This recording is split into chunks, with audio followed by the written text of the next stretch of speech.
Welcome to the Unstoppable Recording Machine Podcast, brought to you by Mic DSP, professional audio plugins. For over 15 years, Mic DSP has continued producing industry-acclaimed and award-winning software titles.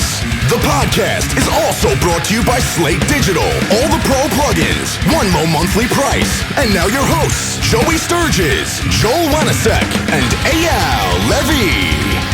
Good afternoon, everybody. Welcome to another episode of the Unstoppable Recording Machine Podcast. I'm your host, Joel Wanasek, and with me is Mr. Eyal Levi. How you doing, Eyal? Great. How are you doing? I am fantastic, and Joey is on his way on a plane right now to the Grammys, so you can't podcast on a plane, so screw him. Well, he's not actually going to the Grammys. He's doing something with the Grammy committee. It's the same thing. Don't give him any extra credit. He doesn't need it.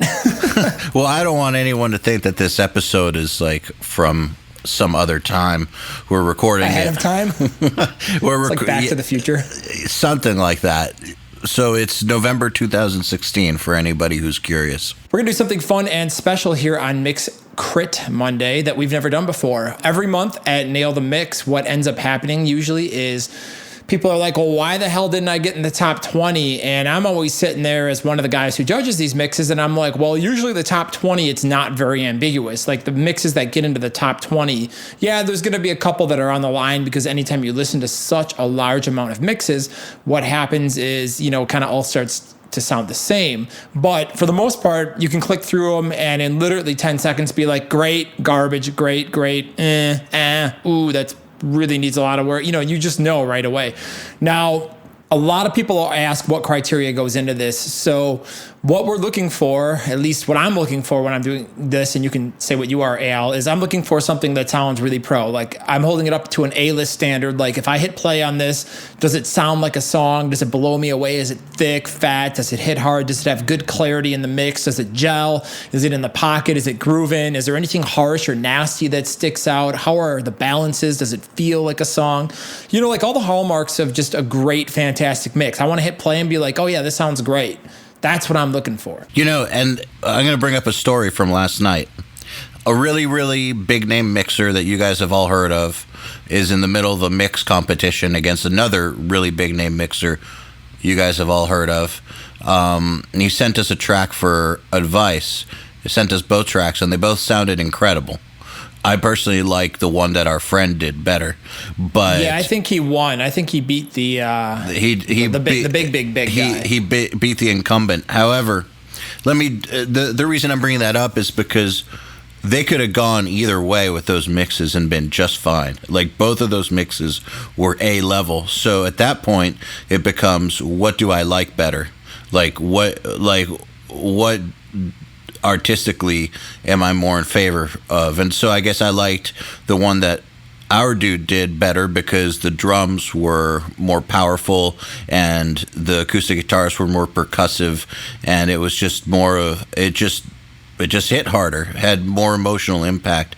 But the thing is that even if I didn't like the other one as much, it was still an incredible mix.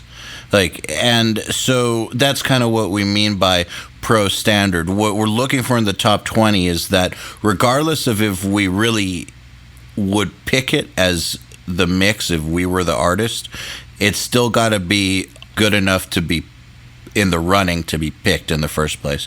Now, obviously, when you're picking 20 out of a few hundred, it gets tough, and more than likely, you're not going to have 20 that are good enough to be picked by an artist or a label. It's probably going to be 5, maybe. Yeah, it's definitely the case. I always feel like there's like 5 to 10 really exceptional mixes, and then there's kind of everybody else.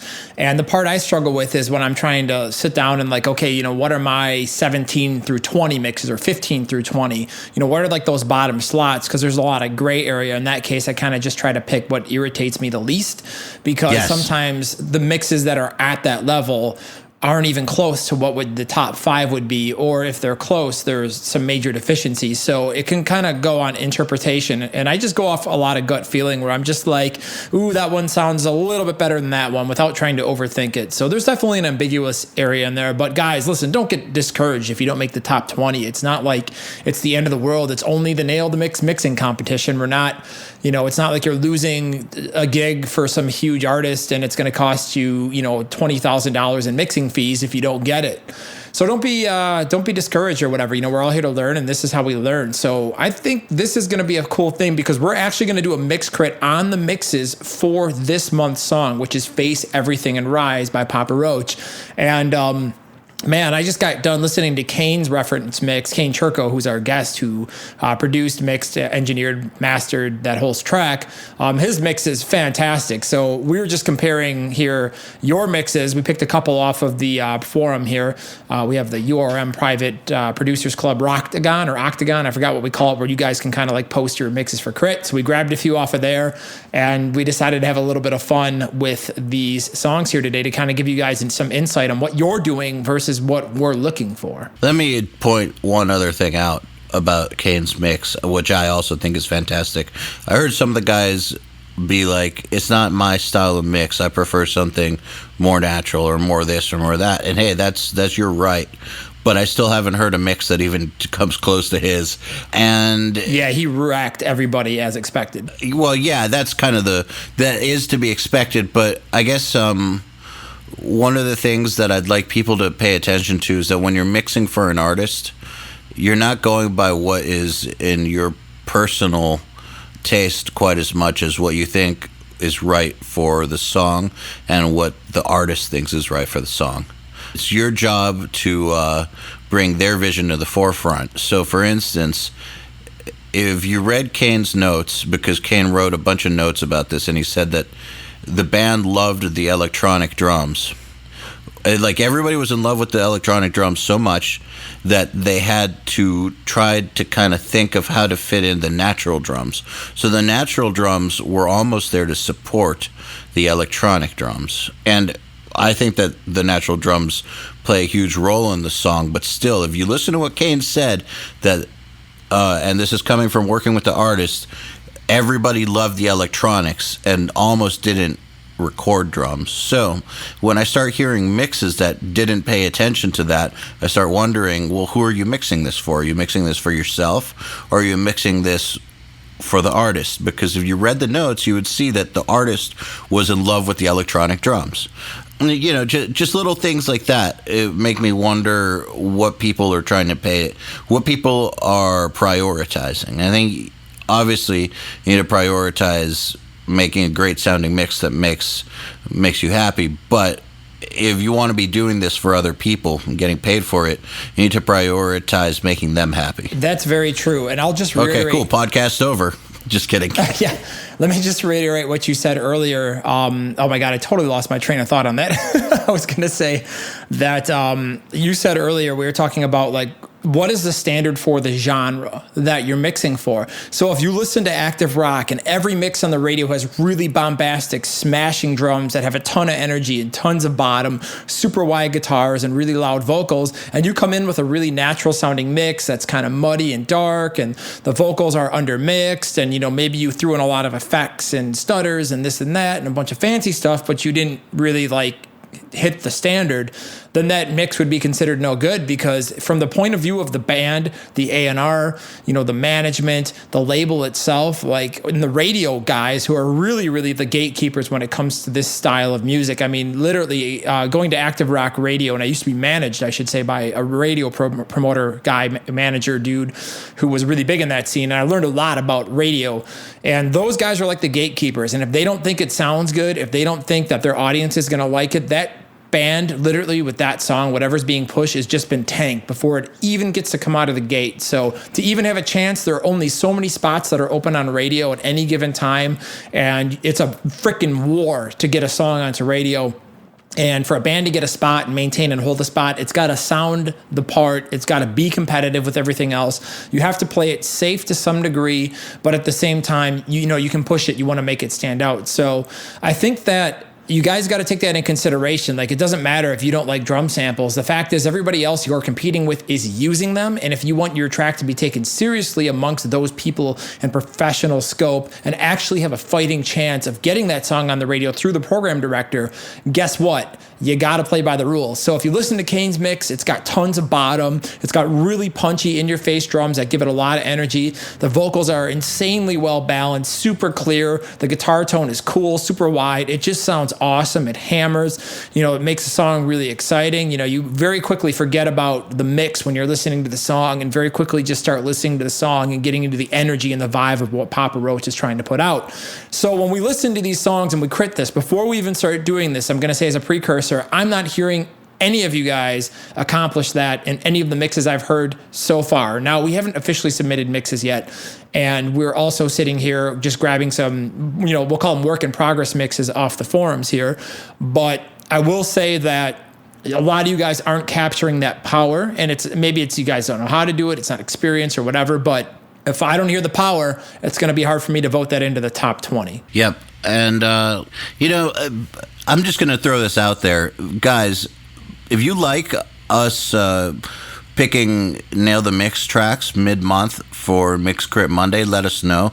We'll do this more often. We've never done this before. It's a bit of an experiment. Thanks, Joel. I just thought of something. What's that? This is a wild idea. I called Eyal this morning and I'm like, hey, you want to try using the Papa Roach mixes? Because I was listening to some yesterday and I think it'd be fun to do. The problem is people are going to be like, oh, those guys got unfair advantages, blah, blah, blah. Well, before you start complaining, let me put this out as a disclaimer. I don't think that's the case, because just because we're giving somebody critiques doesn't mean they're going to be able to take what they have and turn it into something that's going to compete with somebody like Kane. So I think that we're going to say whose mixes these are. Yeah, we'll say who did the mixes and what we think they could be improving at.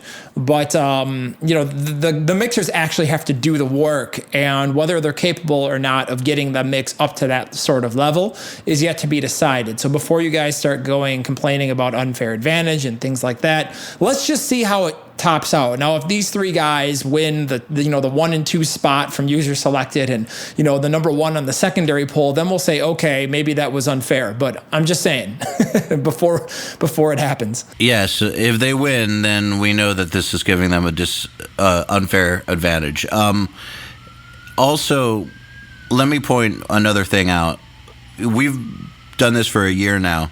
We have listened to lots of mixes, and lots of the issues that you find in one mix, you find in 100 mixes. So lots of these things are happening over and over and over. So I've already written notes for these songs. I know what I'm going to talk about, but I have, even though we're only talking about 3 songs, these are things I've heard in lots of mixes.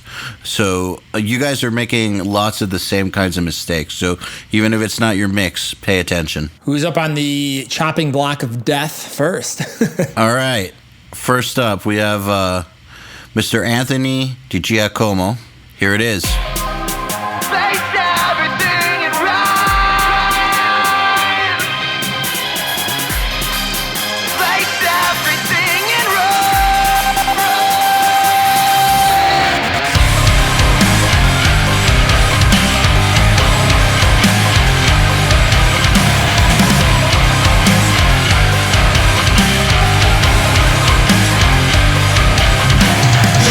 Streets crawl with a deadly omen.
So that was Anthony Giacomo's mix of Face Everything and Rise by Papa Roach. And let's get into this. First of all, man, I think that those vocals are painful. Like, there are some spiky frequencies in those upper mids that are just like, ouch. Let's talk about a bigger concept involving vocals too. Aside from the way they're EQ'd, I don't think they fit into the track in terms of like they're not gluing with the ambience. Like, what is that effect on the first verse or in the beginning? Dude, no, that's the double. It's got to be that I think he's got the doubles equal volume with the mains. Yeah, that's possible. It just sounds like, okay, the ambience on the drums. This is really important. I once turned in a mix. The very first record I did, I sent it to James Murphy, Eyal. You know James, right? And yes, I do. I sent it over to James, and the first comment he says, okay, the mix is cool, but your ambiences don't match. I'm like, the hell are you talking about? He's like, listen to the ambience on your vocals and your snare and your kick and your cymbals. It's completely different than your toms, and, you know, it just doesn't gel. And I'm like, oh, okay. And it took me a couple of years to actually get how to do that and what it meant. But what I'm hearing is that, you know, the vocal ambience completely sounds like it's out of left field. He sounds like Jacoby's in the bathroom singing the song, and then like the ambience of the rest of the track is good. I mean, the precedent for that actually even starts out right in the beginning with that lo-fi. Like, the lo-fi is really harsh and like kind of like, I don't know, like it doesn't fit. The ambience of the vocals just doesn't gel at all in this track. And they stick out. Like, I know that they're supposed to be loud, but they're just way too out front. I think it's a combination of things. I think it's volume, ambience, and EQ.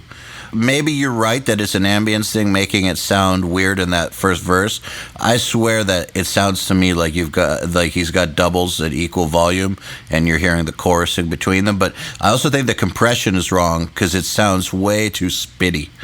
Are you hearing how like it's like pss, pss, yeah, definitely does. All the time? Yeah, it's like he's got like 5 of Joey's gain reduction plugin. I mean, that thing is really damn aggressive, and sometimes you have to really back off because, I mean, I know Joey likes a lot of that spitty stuff, but I feel like Anthony overdid it to the point where it's actually distracting and kind of obnoxious. It's like you got a mouthful like, blah, blah, blah, blah, you know, before every word, and it kind of distracts from the diction and like the emotional impact of the part, because it's like all you hear is mouth noise and you're not actually listening to Jacoby bring it. And if you've ever seen Papa Roach live, and I've toured with this band and I've watched them play 10,000 people and shared the stage with them, and I'll tell you, man, Jacoby is one of the most energetic dudes in rock. Like, that guy on stage is fire. He is so much positivity and energy as a person.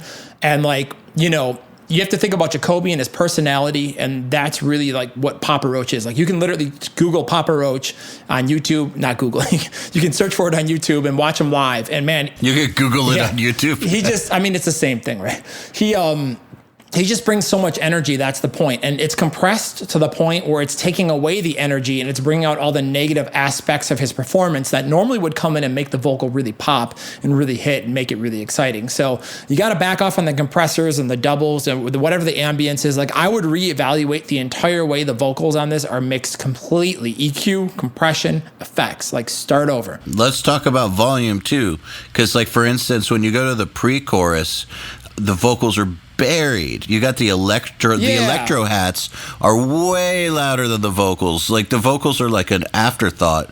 So, and then, but the thing is that the vocals just are like jumping around in volume. And I do believe that different instruments need to be, you know, brought out at different points in the song, of course, but this is too much. Like, they're like blasting you in the intro when that should be a little bit more of a build. Listen to Kane's mix for a good example. Like, they're still there. You know that he's singing the chorus at the beginning, but it's not blasting you in the face. Yeah, like in Kane's mix, you can't even hear that it's Kane singing. You know, I always thought it was Jacoby till I opened up the session. But the other thing I'll say, Eyal, is, again, what is the target? This is where a lot of people are screwing up, is when you look at who the hell are we mixing for? We're mixing for radio rock. And this song was a number 1. And what does any rock fan care about? They don't care about the snare. They don't care about the guitar tone. They don't care about the guitar solo. They care about the vocals. It's about the emotion, the energy, the passion. And if you cannot hear every single word in a song that goes to radio like this, it's not going to crack top 40, neither less top 10, neither less be a number one. Like in Kane's mix, you can hear every single word. You can sing every word because you can hear it. And then when they go to the Papa Roach show, the crowd can bring just as much energy as Jacoby. So, by not having that vocal be completely 100% audible across the entire track, that's the most important thing in this entire type of music. Like, you failed. Like, that's the most important thing to fix. You have to have it nailed. Like, if you can't hear your vocal, you don't have a mix. That's right. And then a couple other things were just that I think that the rhythm guitars are way loud in some spots, like the chorus and everything. And I feel like that's kind of helping take away from the vocals. Like, I thought the top of the bass was weird too. Yes, that too. Too audible, like, and not in a good way. Like, it's almost mixed like metalcore. But the thing is, you don't have some dude screaming illegible nonsense. You actually have singing. So, like, it's too gritty, and it also takes away from the vocals. Okay, that's a really, really good point, because that thing that we strive for in like extreme metal and metalcore with bass, where we have the distorted top end so that you can hear it through the double bass, through the wall of guitars, through the screaming, and that's an important thing in that style. It helps define the guitar tones some when you get it right in like extreme styles, but that style of bass mixing serves to distract when you're working with music that's got this much space. So you've got to be careful with that. You're not. The idea here isn't to get the bass to poke through a wall of like insanity. The idea here is to support the song and to make it sound huge. And provide the size. Yeah, not the same methods, not the same goals. Now, I'm going to say one thing that I think that Anthony did do right is, compared to the other two mixes that we're about to listen to, I thought he did a good job of actually having like bottom end to the mix. And overall, like, I thought his mix sounded the biggest of the other two that we're going to create. I agree. And I think he did a good job of like getting the overall size of it. Like, it actually has some impact and it has some size. I do think the snare could have a little bit more 200, like it was mixing some of the punch, but definitely I think he's in the right direction. He's just got to get some of his balance game, completely redo his vocal approach, and maybe clean the top end of his bass and get some better balance. And I think he's going to be, in a much better position with this mix. I completely agree. There definitely were those positives about this mix. And shave some of the high end off your toms, bro. Just had to add that in. All right, shall we move on? Can you add 40 dB of 4K on everything? Great idea. All right, who's up next? Luke Phillips. Here you go.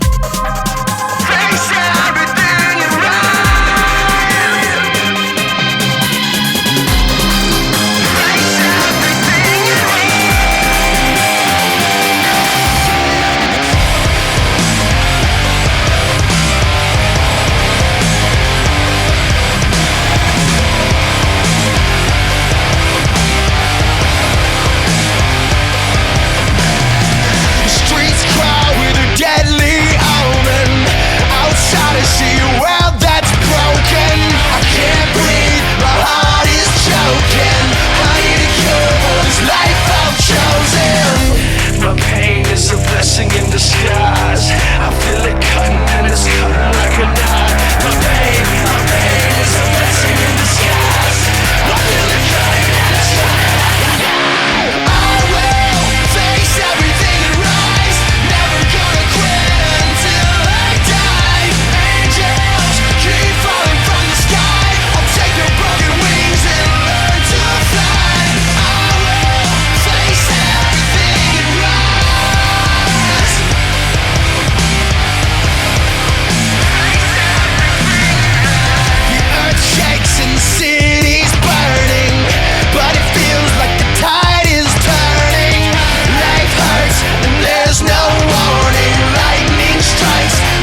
That was the Papa Roach submission by our subscriber, Luke Phillips. What do you think, Joel? Well, okay. This is an interesting one because it starts off and it's mixed great. Like, I'm like, all right, this sounds good. It hits. Like, you didn't mess anything up. And then the mix comes in and it absolutely disintegrates. Like, I don't know. It's like you push the small button on it or something. Like, the mix comes down by like 2 dB. It doesn't gel. The bottom end is lacking. The drums sound like the snare sounds like it's getting hit by a chain is being dropped on it or something. I don't know. Like, it just, everything is wrong. Like, the balance, it just sounds weak. It doesn't jam, jive. It doesn't hit. It doesn't impact. But it's weird because the buildup is so, he nailed it. Like, it's so suspenseful and it builds up and I'm just waiting for this huge mix to come in and kick me in the nuts. And like, I feel like the person kicking just like slipped on the concrete and fell down on their butt. You know what I mean? Like, go back to like elementary school. Tried to flick a cigarette across the street and it just like right landed back in on their their face. Yeah. Yeah. Right. Landed on their shoe or something.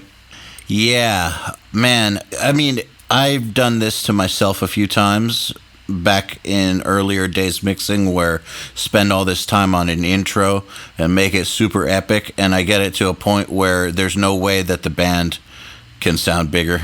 But there's a really, really easy solution to that, which is turn it down. Master bus automation. Yeah, I mean, that typically solves it. Just turn that fucker down. But it doesn't structurally fix the deficiencies in the bottom end, the drums, the guitars, the balance, etc. No. That's a different topic altogether. But I'm just saying, if your intro sounds 100 times bigger than the band, start by turning it down. Yes. You know, or turn the band up. Yeah. Well, I don't know if he could turn the band up because this was really loud. Yeah. That's exactly why I made that comment. Okay, but now on to the mix. All right, where do we begin? Okay, so the two bus is pumping like crazy, man. I can hear that bus compressor swinging around and not in a good way. Like the volume's going in and out and a lot of things. I can hear when something louder comes in and like everything else dips and ducks and so we got to look at our bus compression. You know, the funny thing is he'll probably come back and say, oh, I was only hitting it like a half dB of reduction or something really light, in which case, meaning to me, that means the release time or the attack time is way crazy. I don't know, but it's definitely off. That can also be a function of EQ and not having your low end and your low mid-range right, because compressors react to low end swings more than they do mid-range or high frequencies. Yeah. Man, I want to divert for 1 second. I know that one thing that we talk about a lot is top-down mixing, and Nolly is a big proponent of that, and cool. I think it's a great way to go. But part of me thinks that people shouldn't dick with the master bus until they know how to EQ. Like, I understand that, like, at this point, like, some guys like yourself or whoever will have the master bus engaged from the get-go. But I mean, earlier in formative years, I think it might be a better idea to like get the basics down before you start adding something as powerful as the master bus. Just my opinion. Yeah, definitely. I think, okay, so how do we crit this? We'll start structurally. I think the first part is the drums have no power. So to me, it sounds like the kick and snare are just like stock samples, and maybe the snare is clipped, but it's literally clipped to the point where it sounds like that bull hitting mashed potatoes thing that I like the analogy I like to like. It sounds like Do you think it's a sample or just I thought that was natural. I'm not sure. I'd have to listen to it again, but all I remember is this really whipping. That's why I got the chain. It sounds like somebody's dropping a chain on the snare instead of hitting it with a stick. It's like I can hear all this high end rattle, but I can't hear like a crack. You know, like I'm waiting for like Kane's mix comes in, dude, and it builds up and it's super exciting. Then it hits and it just kicks you in the balls. It's just like boom. It's so powerful and it hits so hard. And, you know, I want that to happen because it is active rock, and it comes in and it just, the drums are so soft and they don't have, so like the EQ is off, meaning like we need some sub, we need some attack, you know, if they're clipping, they're probably over clipped, maybe some compression on the snare, like it's just not impacting. So maybe there's a limiter on them or something, or the master bus limiter is not set in the right type of transient retention mode. I'm not sure, but somewhere those transients aren't getting through the mix and it just doesn't sound powerful. So I'd go back to work and either grab some different samples or grab some EQ and do some radical moves and try to get a punchier sound. Yeah, I completely agree. Do you pay attention all to the low end of the kick in the chorus? I thought it was overwhelmingly distracting. Yeah, it's okay. I think it's a stock Slate sample. At least it sounds like it to me. And the thing is with those Slate samples is the whatever he did when he mixed them, there's about 2 or 3 dB usually of too much 50 hertz in those kicks. But I don't mean in like a powerful or good way. I mean like you kind of got to shave it off and then you got to like thrust the kick with like a clipper or a compressor to kind of get it to be punchier. You know what I mean? Like it's too soft. So however he got his low end in, maybe it's a sub kick, maybe it's a sine wave generator, maybe it's some sample blending or something like that. You know, the bottom line is that something about it is definitely like not. It's too much. It's excessive. He's got to tame it, and then he's got to focus on the punch and the attack of the kick. But it's just got a little bit too much rumble. It sounds too soft. Yeah. Okay, I want to bring something up that's a completely different topic on here. And this is something that I want to take us back to Kyle Black month. So Kyle Black did Secrets by State Champs. And one of the things that people have problems with is how to balance all the different guitar parts, because there's like all kinds of lead guitars and octaves and things like that. And one thing he said was not every part needs to be a priority. Some of them are just meant there for texture. And the reason I'm bringing that up is because in this chorus, there's an octave melody in the Papa Roach chorus, and Luke's version here has that octave melody in the guitar really loud, and it's distracting from the vocals. And if you listen to Kane's version, it's like not loud at all. It's just size. Yeah, it's size and texture, and you need to learn to differentiate between something that's just there to add to the overall, like we said, size, texture, vibe, versus something that's supposed to be in the forefront. That's definitely not a forefront line. And so in this chorus, hearing it equal volume with the vocals just about, it's completely taking away from the vocal melody to the point where it's hard to sing along with the vocal melody, because it's almost like you're hearing two separate melodies going at the same time, and you don't know which one to follow because they're both really distinct. Okay, let's jump forward here, Eyal, to guitars and bass, because first off, the guitars are way too damn loud. Fuck yeah, they are. Importantly, I don't feel like the bass is gluing to the mix at all. It's really weird. Like, I'm really struggling to hear the bass and how it fits into the mix. I know that it's there and it's creating a lot of mud and mush, but I'm not like, it's missing the definition and clarity that even like the last mix we listened to had. So we definitely need to go in and reevaluate how the bass is being mixed. And I think what probably threw people off this month is Kane has all that sub-octave 808 stuff in there. So they're probably doing the thing where they're like filtering out the sub, putting the 808 in there, then using the real bass for like upper bass to lower mid-range. And somewhere in there, I feel like a lot of people are going to get killed this month, because that's a really, really dangerous, difficult, and advanced thing to pull off correctly. And even he in the Q&A the other day, he was just like, well, I don't even remember how I did it, but I remember it being a lot of work or something along the lines of that. And he only used it in like key moments. That was the other thing, was that he pretty much said that he wasn't really using it through the entire song. Like, he would use it like here and there as needed. Yeah, it's going to be interesting to see how he handles that. I usually try to stay away from that stuff, because it's like all of that headroom gets eaten very, very carefully. And while it can be a good way to extend your bottom end, relying too much on that as as like the foundation of the bottom end, I feel like is a very dangerous thing to do. And that's something I always like bite my lip when we talk about that technique on the podcast, because a lot of times I'll hear mixes and I'll be like, what's up with your bass? And then they'll be like, oh yeah, I replaced it all with the sub generator and I used real bass. And, and I'm like, well, that's why your bass sounds so disconnected. Like, you missed the most important thing, is getting the correct crossover and volume crossover, meaning like the balance. So the part glues together and works as a unit and sounds like a bass instrument, instead of just like a sine wave generator and a bass guitar playing alongside each other. You know what I mean? Like, it has to glue, it has to gel, it has to work together as a unit and push and pull the speaker at the same time. And if you don't accomplish that, you're hurting yourself. Yep. Last thing I want to bring up is in the pre-chorus, the balance of the electronic elements is again weird. And notice earlier I said lots of these issues come up mix after mix after mix. So I'm sure that now we've gone through 2 mixes here where the electronic elements are kind of out of whack. I guarantee you that a few hundred of you have your electronic elements out of whack. And I guarantee you that when we start listening to the polls, we're going to encounter that. So those of you who listen to this podcast, double check your electronics. What I'm referring to right here in this pre-chorus is, so it goes to the pre-chorus, which is I guess a less intense dynamic than the verse or the chorus. It builds back up, and it starts with this these hand clap things, and then eventually the electro hats come in. But those hand claps are way too loud, and then the electro hats are even louder. And rather than helping build, they distract, and they kind of make it sound like this weird techno thing when it's not supposed to be that. They're supposed to be supporting role, helping build us up to this huge epic chorus, but instead it kind of makes it sound kind of funny.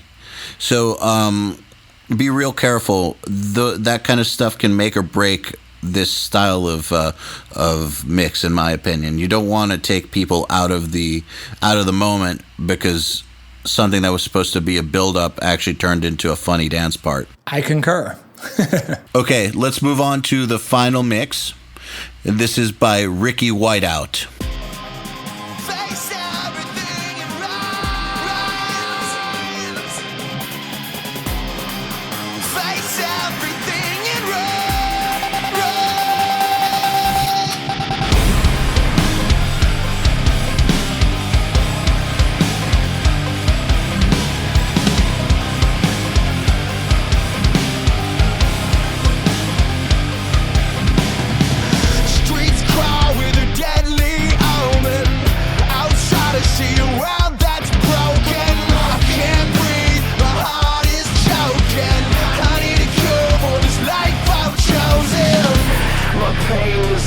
In disguise, I feel it cutting and it's cutting like a knife. My pain is a blessing in disguise.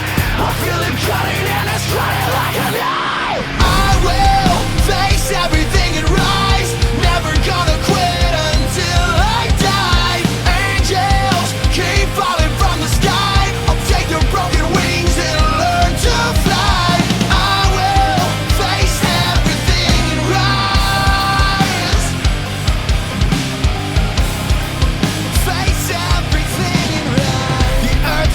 And the city's burning, but it feels like the tide is turning.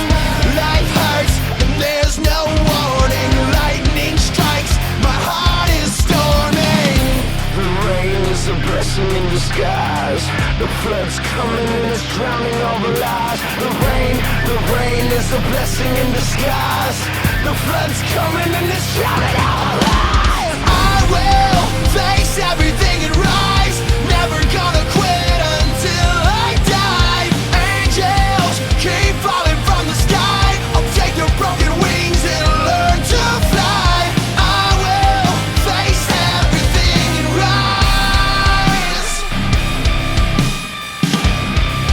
Face everything and rise. Throw me in the fire, it'll never be the same. I come alive when I am burning in the flames. I'm under fire and I'm finally wide awake. I am protected when I'm walking through the flames. Walking through the flames. Walking through the flames.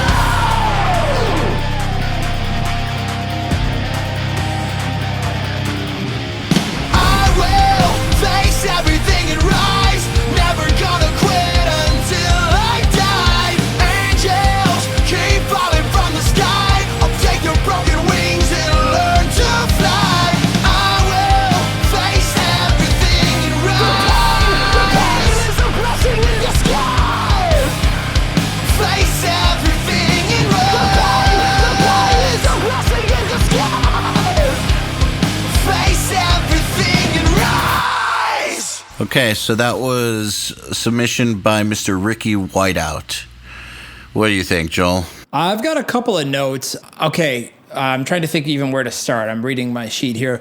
I think that just like some of the other mixes, first off, the balance is way off. The guitars are way too loud. Again, the mix has no power when it comes in, and it sounds really muddy and is just missing a lot of impact. Now, something specifically, well, two things I'm going to start with. First off, the intro vocals are way damn dry. Like, they don't gel with the ambience of the track. It's like the vocals are so dry, they sound oddly and weirdly out of place. Like, they catch your attention in a bad way. But I'm not going to dwell too much on that. The first thing I want to say is I feel like the drums don't sound like a kit. Like, the samples are way too disconnected from the rest of the kit. And I feel like, I don't know, it's just really weird. There's like a lot of things that contradict each other in terms of like, it feels disconnected, but it feels super muddy. And like the mix has no power, but there's just a lot of things I think that need to be worked on here. I think the guitars are one of the big culprits to why the mix is weird, because there's a few things going on. First of all, I think there's too much gain. And that gain is taking away from the definition. So a lot of those riffs, you want to be able to hear the definition, so you can hear the pick attack, and so that it sounds percussive, but it sounds more like a smooth saw, and it's way loud the whole time. Like, especially in the intro, it's distractingly loud, and then the verses, it's distractingly loud, and then the pre-chorus, it's even louder, and then the chorus, it disappears. So that, it's right? like, what is going on with totally that? weird. So, I mean, I'm glad that he turned the guitars down, but at the same time, way too much. Like, all the energy dropped off. What you want to do is find more of a middle ground there, where the guitars are a little louder in the chorus and not nearly as loud in the verses and pre-choruses and intro. But I think that I definitely hear like there's a blanket all over the whole mix, and like this low-end rumble thing happening. He needs some LDFC on that. Oh yeah, absolutely. There just needs some EQ love on this. The chorus mix, like what happened there? Like the kick drum comes up 3 dB, and like everything else gets muted. Well, okay. Well, let me say something positive, which is that we talk a lot about having a different EQ scheme, different everything for different parts of songs. And if that's what Ricky's trying to do, then I commend you. Like, you should be trying to do that. However, you can't be this extreme about it. It's still, when we talk about having different EQ schemes for different parts of the songs, you really shouldn't be able to notice that the EQ scheme is changing, unless you want someone to hear that. Like if you have like an automated filter or something. The reason you do that is because the way you EQ'd the arrangement on one part, like say a blast beat, might sound wrong when it then goes to a sludgy halftime part or whatever, and you want them to sound consistent with each other, so you change the EQ from part to part so that there's a consistency between them. The idea isn't to make them sound like two completely different mixes. Yeah, I'll use the example we were talking about earlier from yesterday. So the two A-list guys that were mixing off to see who was going to get this artist, one of the things that our guy's mix I thought he did really great is when his chorus came in, there was just something about the way it exploded. It slightly brightened and widened, and it just like exploded.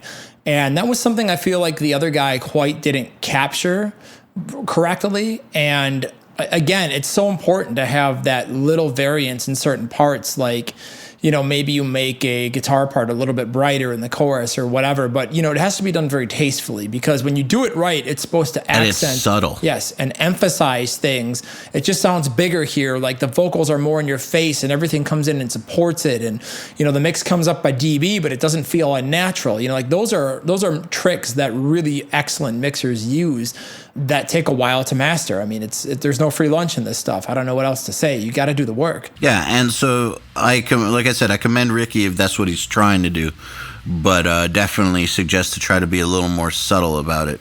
And it's kind of like the same thing as when I think of reverb on drums.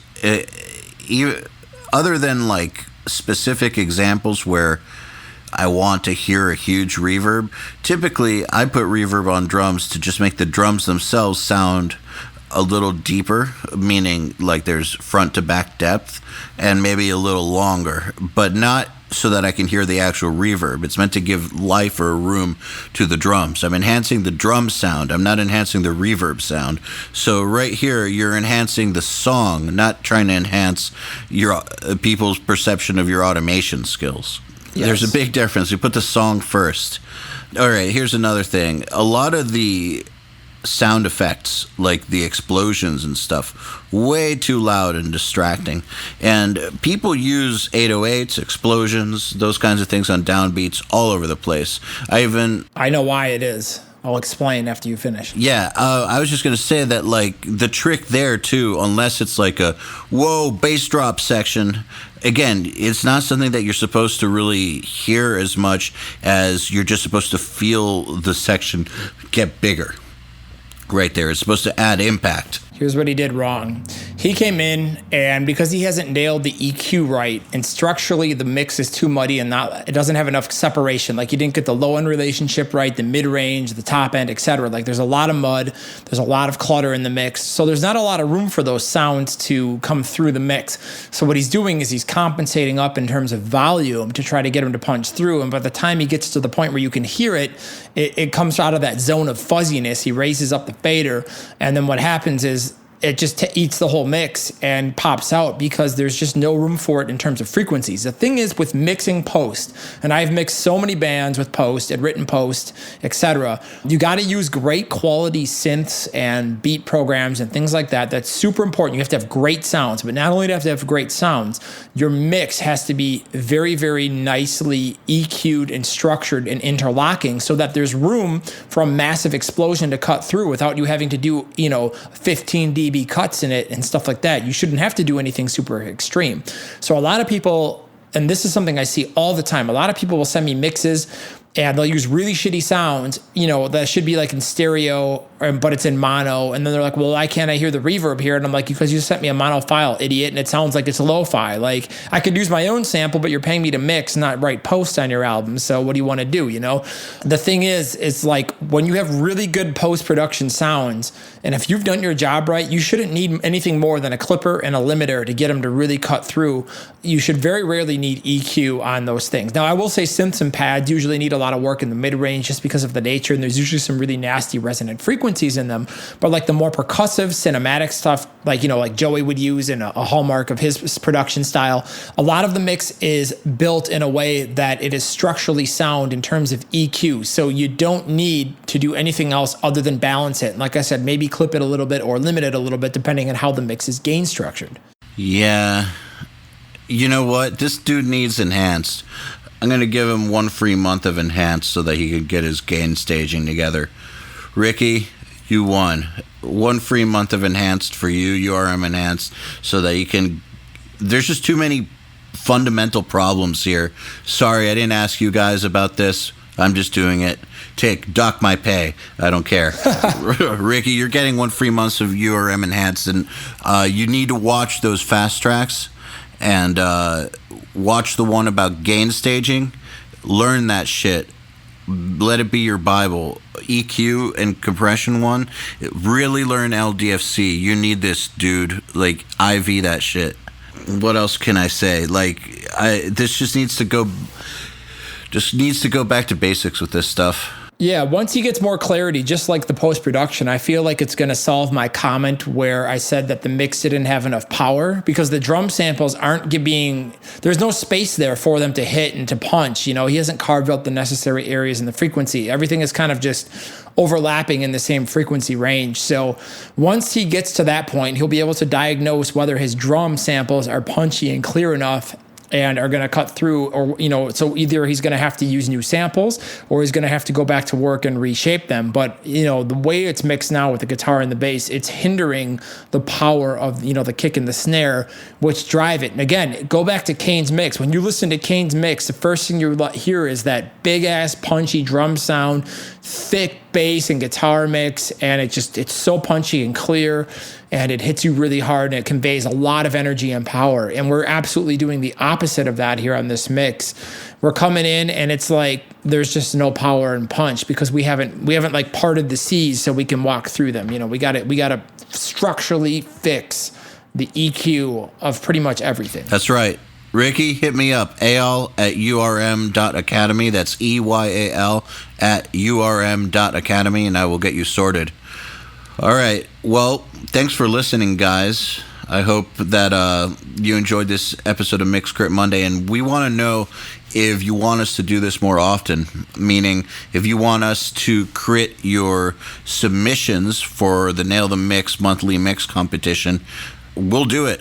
We have plenty of mixes to crit, so let us know. If enough of you say yes, then we'll definitely do this maybe every other episode or something. And I'll just say that we do these crits, guys, and they may sound really brutal, and I know when you're in the Iron Throne, they're taking the heat, and everybody's trying to cut your head off and destroy your mix. It takes a pair to really like withstand that. So you got to keep an open mind when you're listening to the stuff. This is really good for you. I feel like a lot of the best mentors and just people in my life that really made a difference and helped me end up in the place that I've been have been the hardest, most ruthless, brutal people to me that have been like, this is absolutely unacceptable. This is garbage. Now what are you going to do to get better? Don't get mad. Just show me.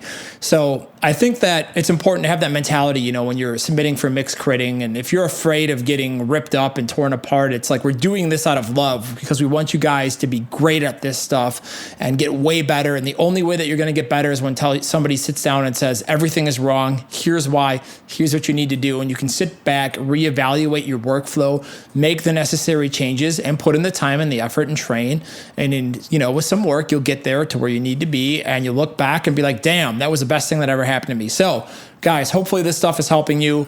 If you're ever mix critted and you feel like you've been unnecessarily savaged, please know we're doing this with the best of intentions. And, a lot of you guys that have been great sports about it, we've seen you guys improve, and it's really exciting to watch. So, hell yeah. Hell yeah. Have a good one, guys. The Unstoppable Recording Machine Podcast, brought to you by Mic DSP, professional audio plugins. For over 15 years, Mic DSP has continued producing industry-acclaimed and award-winning software titles. Visit mcdsp.com for more information. The podcast is also brought to you by Slate Digital, all the pro plugins, one low monthly price. Visit slatedigital.com for more information. Thank you for listening to the Unstoppable Recording Machine Podcast. To ask us questions, make suggestions, and interact, visit urm.academy/podcast and subscribe today.